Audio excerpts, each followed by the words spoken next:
Dr. Walensky, a couple things. As I walked in, I came in late, either you or Dr. Fauci were saying that the reason that we're not saying that natural immunity is protective as is a vaccine, even though there's recent publications showing that 6 to 8 months out, 92% of those with natural immunity have T cells, B cells, and antibodies that would be considered adequate to protect. And indeed, B cell continues to climb. That we don't have data. Now, in your response to Mr. Casey, you just mentioned that CDC has access to tens of thousands of EHRs. And I've been told that HHS or CDC has access to patient-identifiable data as to who tests positive. So I do that as a prologue. If we don't know that natural immunity confers protection against future infection, it's because we've decided not to look. Because I've learned that there is a cohort of people that we know have been previously infected. We've got the bench research showing that the triad of antibodies, T cells, and B cells are there, and that 92% of them are still there at 6 months out. So why have we not done the research showing that natural immunity confers protection against recurrent infection? Yeah, thank you so much for allowing me to clarify this point, because I understand the question. First of all, let me just reiterate that our current stand after reviewing 96 papers and a scientific brief on this issue is that everyone who's been previously infected should be vaccinated. But that's not my question. Right, agreed. And part of the challenge here is, as you know, the infection-induced immunity and the biases associated with retrospectively looking at the data. Several of those papers that we reviewed for that brief have demonstrated that the kind of disease that you had at the time you had it matters.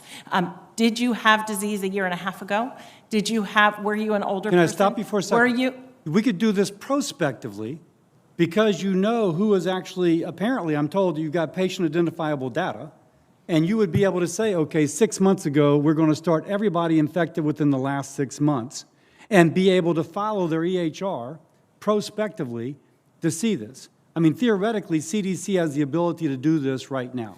Yet that too would have its own biases. So one of the things that we have demonstrated in the scientific brief is that asymptomatic and mildly symptomatic people who might not present to their providers, might present to an urgent care clinic, who might not be recorded in their own EHR, likely have less robust protection than those who've been severely infected. But that could be established prospectively if using the data that you have. And you could even say, if you had symptomatic infection, you don't need to be vaccinated. We would consider you immune. You don't have to be subjected to the mandate. But if we had data that demonstrated a correlation of protection, Dr. Fauci already mentioned data that they're working on to look at correlates of protection, not just in antibodies, but as you noted, in T cell function as well. So if we were able to document a correlate of protection, we absolutely could prospectively follow. But this paper that I'm reading from NIH speaks that there is durable memory of the virus up to 8 months after infection in 95% of the people who recovered, including B cells, which continue to climb, T cells, and antibody. And I'm also saying you could do it clinically, because we have data that's patient identifiable that we could go back and look and see if they were exposed. They could be in a hot spot like Louisiana, where you know they're being exposed, and then you would see, not just by lab data, but empirically. I can tell you the American people intuitively understand this, and they feel a little bit like we're being willfully blind to it. I have limited time. Let me just ask you something else. What % of CDC employees are vaccinated? We're actively encouraging vaccination in all of our employees and doing a lot of education and outreach in order to get our agency fully vaccinated. But the percent?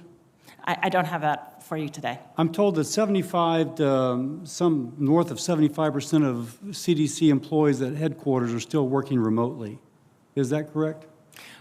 We are following regulations through HHS and the federal government.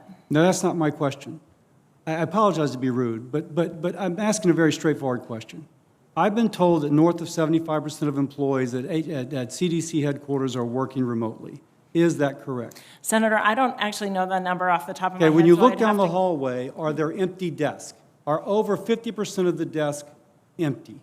Senator, I don't have the numbers off the top of my head. What I will tell you is that we're working closely within HHS and the administration to follow the governmental rules for return to the workplace. There was a recent GAO report that shows, and released in the last 2 weeks, that there's been no coordinated response from the federal government to get people back into work.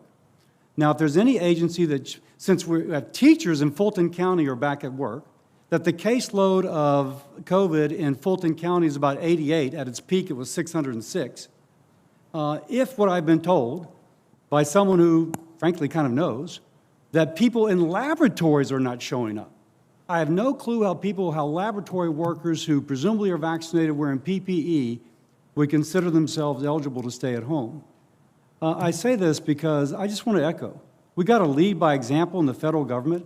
If our public health agencies don't have enough confidence in the immunization and in the PPE to go back to work fighting infectious diseases, there's going to be a lot of undermining of a willingness to further fund public health. We absolutely have our essential labs back at work conducting their essential research towards this response. And we are following the regulations and providing technical assistance and technical support to the federal government for return to work policies. One more thing. Angus King and I had sent a letter dated February the 25th asking about genomic surveillance. We've still not received a response. You referenced it in your earlier remarks. Both Senator King and I would appreciate a response. We'll get back to you. Thank you very much. Thank you. I yield. Thank you. I'm going to go vote. The next four senators I have in my order are Senator Baldwin, Marshall, Rosen, and Murkowski. I will return. Thank you, Madam Chair. So we're here today to discuss the road ahead on the pandemic response, and I fear that that road will be a rocky one if we forget the lessons that we've learned thus far, particularly when it comes to our ability to make critical supplies